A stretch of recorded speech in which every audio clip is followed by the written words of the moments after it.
Hello friends, स्वागत है आपका हमारे यूट्यूब चैनल जीके ट्रैकर पे। आज इस वीडियो पे बात करने वाले हैं टॉप प्रीवियस ईयर जो जीके जीएस के क्वेश्चन है उसका भाग ये 40वां है। ठीक है, अगर अभी तक आपने पूरी सीरीज़ नहीं देखी है तो आप प्लेलिस्ट में जाके उसको देख सकते हैं। चलिए वीडियो को शुरू करते हैं। पहला क्वेश्चन है, किस गवर्नर जनरल ने सेना का मुख्यालय कोलकाता से शिमला स्थानांतरित किया था? यानी कि कौन था जो हेडक्वार्टर को कोलकाता से लेकर शिमला आया था, तो वो कौन था? लॉर्ड डलहौजी। ठीक है। अस्थियों और पेशियों का जो जोड़ है आपस में कौन जोड़ता है? तो जो टेंडन है वह अस्थि, हड्डियों और मांसपेशियां जो हमारी होती है उनको आपस में जोड़ता है। ठीक है। अगला है, शिवाजी की कर व्यवस्था किस कर व्यवस्था पर आधारित थी? ठीक है, जो मराठा साम्राज्य के संस्थापक थे शिवाजी, उनकी जो टैक्स प्रणाली थी वह मलिक अंबर की टैक्स प्रणाली पर आधारित थी। अगला प्रश्न है, पेरिस से वंदे मातरम पत्र का प्रकाशन कौन करता था? तो मैडम भीकाजी कामा जो थी वो पेरिस से वंदे मातरम नाम का एक पत्र था उसका प्रकाशन करती थी। कई बार ये क्वेश्चन पूछा जा सकता है कि वंदे मातरम पत्र का प्रकाशन कौन करता था, कहाँ से होता था। ठीक है। विश्व होम्योपैथी दिवस कब मनाया जाता है? तो 10 अप्रैल को विश्व होम्योपैथी दिवस मनाया जाता है, सैम्यूल हैनीमैन के जन्म दिवस पर। ठीक है। संविधान का व्याख्याकार एवं संरक्षक किसे कहा जाता है? तो संविधान का जो व्याख्याकार है यानी कि जो एक्सप्लेनेशन करेगा और उसका जो सिक्योरिटी वाला है, संरक्षक जो है उसका है, वो कौन है? Supreme court. अवध में असहयोग आंदोलन का नेतृत्व किसने किया था? तो बाबा रामचंद्र ने अवध में असहयोग आंदोलन का नेतृत्व किया था। कौन सी गैस वायु को सबसे अधिक प्रदूषित करती है? तो कार्बन मोनोऑक्साइड एक ऐसी गैस है जो कि एयर को सबसे अधिक प्रदूषित करती है। अंडे के सफ़ेद भाग में कौन सा पोषक तत्व होता है? तो अंडे का जो सफ़ेद भाग होता है उसमें पोषक तत्व होता है प्रोटीन। किस मुगल रानी का नाम फरमानों एवं सिक्कों पर अंकित होता था? तो कौन सी मुगल रानी थी वह? नूरजहां। ठीक है, जो कि जहांगीर की वाइफ थी। राज्य पुनर्गठन आयोग के अध्यक्ष कौन थे? तो जो राज्य पुनर्गठन आयोग बनाया गया था भाषा आधार पर जब राज्यों का गठन करना था, तो फजल अली उस आयोग के अध्यक्ष थे। किन फसलों पर हरित क्रांति का कोई प्रभाव नहीं पड़ा था? तो दलहनी फसलों पर हरित क्रांति का कोई भी प्रभाव नहीं पड़ा था। 1967-68 में हरित क्रांति हुई थी भारत में, जिसका जनक माना जाता है भारत में स्वामीनाथन को और विश्व में नॉर्मन बोरलॉग को। ठीक है। और अगर ये पूछे सबसे अधिक प्रभाव किस फसल पर पड़ा था, तो गेहूँ की फसल पर सबसे अधिक प्रभाव पड़ा था। विश्व का सबसे छोटा महासागर कौन सा है? तो आर्कटिक महासागर विश्व का सबसे छोटा महासागर है। और बोले अगर विश्व का सबसे बड़ा महासागर कौन सा है, तो प्रशांत महासागर। कितने वर्षों तक लगातार बाहर रहने पर नागरिकता समाप्त हो जाती है? तो यदि कोई व्यक्ति लगातार 7 वर्षों तक भारत से बाहर रहता है तो उसकी नागरिकता समाप्त हो जाती है। सती प्रथा का प्रथम उदाहरण किस अभिलेख से मिलता है? तो एरण अभिलेख से सती प्रथा का पहला उदाहरण मिलता है। ठीक है। किस अंग की गड़बड़ी से मधुमेह होने की संभावनाएं रहती हैं, अधिक रहती है? तो अग्नाशय। ठीक है, जो इंसुलिन नाम का एक हार्मोन होता है उसका रसाव होता है अग्नाशय की जो लैंगरहैट की बीटिका होती है। ठीक है, वहाँ से इंसुलिन नाम का हार्मोन होता है। जब उसकी कमी हो जाती है हार्मोन की तो मधुमेह बढ़ने लगता है। ठीक है, कई बार ये भी पूछ लेता है कि इंसुलिन का कार्य क्या है, तो वह हमारे शरीर में ग्लूकोज की मात्रा को नियंत्रित करता है। ठीक है। किस वायसराय ने चाय और कॉफ़ी की खेती को प्रोत्साहित किया था?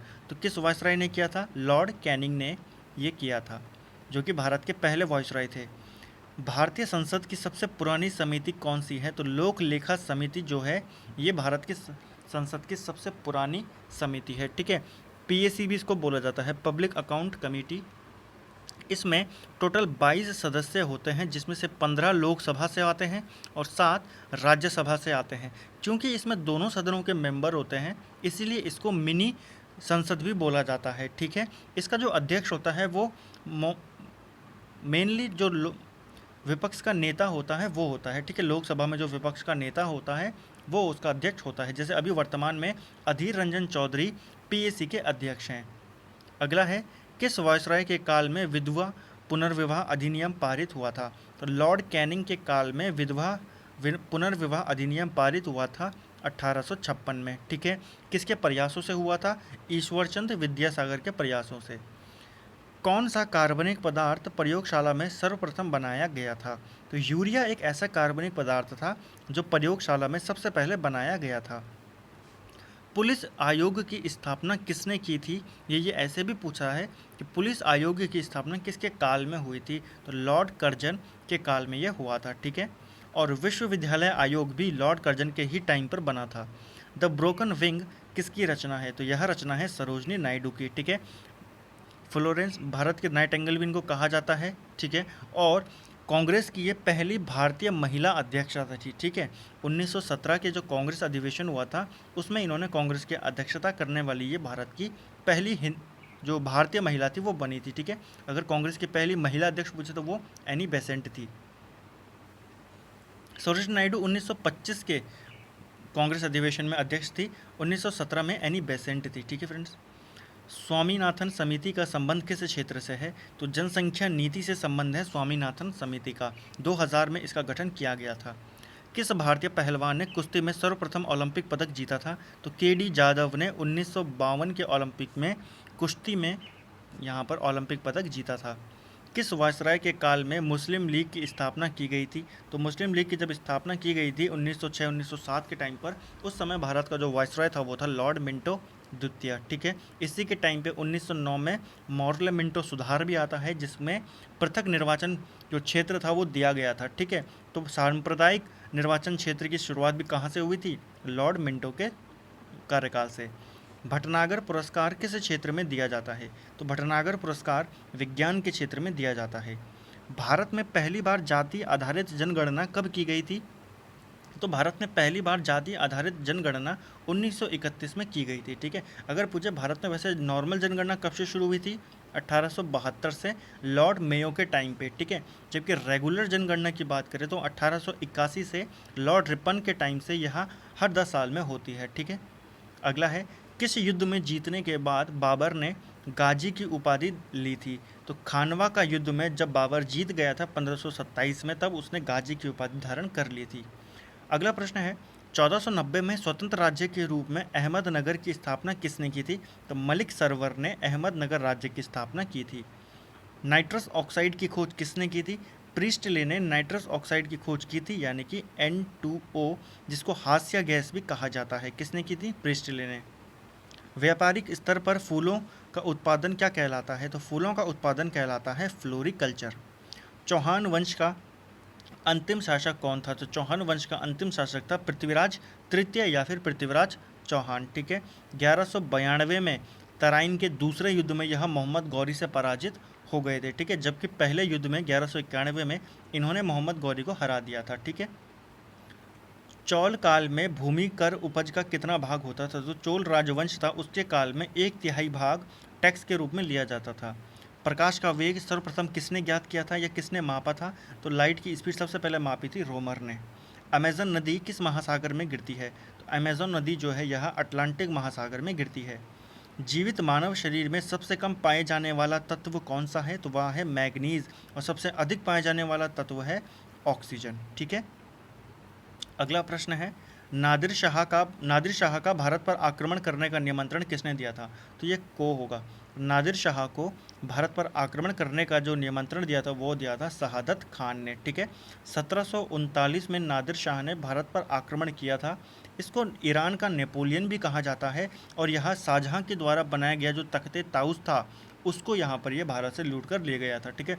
उस समय जो मुगल बादशाह था वो कौन था? मोहम्मद शाह। अगला प्रश्न है किस सिख गुरु का जन्म पटना में हुआ था? तो पटना में जन्म हुआ था सिखों के 10वें गुरु गुरु गोविंद सिंह जी का, ठीक है, जिन्होंने खालसा पंथ की स्थापना की थी। किन जीवाणुओं को साइनोबैक्टीरिया के नाम से भी जाना जाता है? तो जो नील हरित शैवाल है, ठीक है, उनको साइनोबैक्टीरिया के नाम से भी जाना जाता है। अगला है स्वतंत्र राज्य के रूप में हैदराबाद की स्थापना किसने की थी? तो चिनकिलीज खान ने हैदराबाद की स्थापना की थी एक आज़ाद राज्य के रूप में। अंतर्राष्ट्रीय हास्य दिवस कब मनाया जाता है? तो मई का जो पहला रविवार आता है उस दिन अंतर्राष्ट्रीय हास्य दिवस मनाया जाता है। सिकंदर लोदी का वास्तविक नाम क्या था? तो निज़ाम खान, ठीक है। लोदी वंश का ये दूसरा शासक था। बहलोल लोदी का ये पुत्र था सिकंदर लोदी, ठीक है। इसका वास्तविक नाम निज़ाम खान था जो बाद में सिकंदर लोदी के नाम से राजा बना था, ठीक है।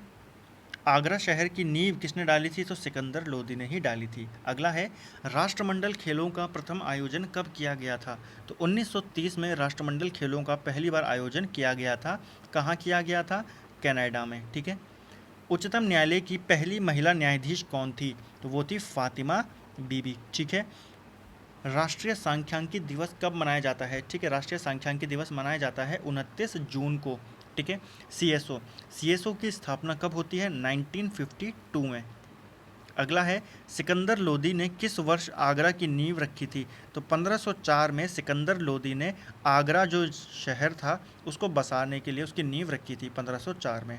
1934 में 10 वर्षीय योजना का प्रस्ताव किसने रखा था? तो किसने रखा था? एम विश्वरैया ने 1934 में 10 वर्षीय योजना का प्रस्ताव रखा था। संसद के लिए राष्ट्रपति का अभिभाषण कौन तैयार करता है? तो कौन तैयार करता है वह अभिभाषण? केंद्रीय मंत्रिमंडल। ठीक है, जो उस समय केंद्रीय मंत्रिमंडल होता है वह राष्ट्रपति का अभिभाषण को तैयार करता है। मानव सेवा पुरस्कार किस प्रधानमंत्री की स्मृति में प्रारंभ किया गया था? तो पुरस्कार देखिए, मानव सेवा पुरस्कार यह राजीव गांधी की स्मृति में शुरू किया गया था। ठीक है फ्रेंड्स, तो ये था हमारा भाग 40वां टॉप जीके जीएस सीरीज़ का। ठीक है, इसमें भी हमने महत्वपूर्ण 50 क्वेश्चंस को देखा है। तो लगभग 3000 से ज़्यादा क्वेश्चन इस पूरे यहाँ पर कलेक्ट हो चुके हैं। आप पूरी प्लेलिस्ट को जाके देख सकते हैं। ठीक है फ्रेंड्स, तो अगर आपको यह वीडियो पसंद आता है तो आप वीडियो को लाइक करें, अपने दोस्तों के साथ इसको शेयर करें और चैनल को सब्सक्राइब करें। Thank you friends.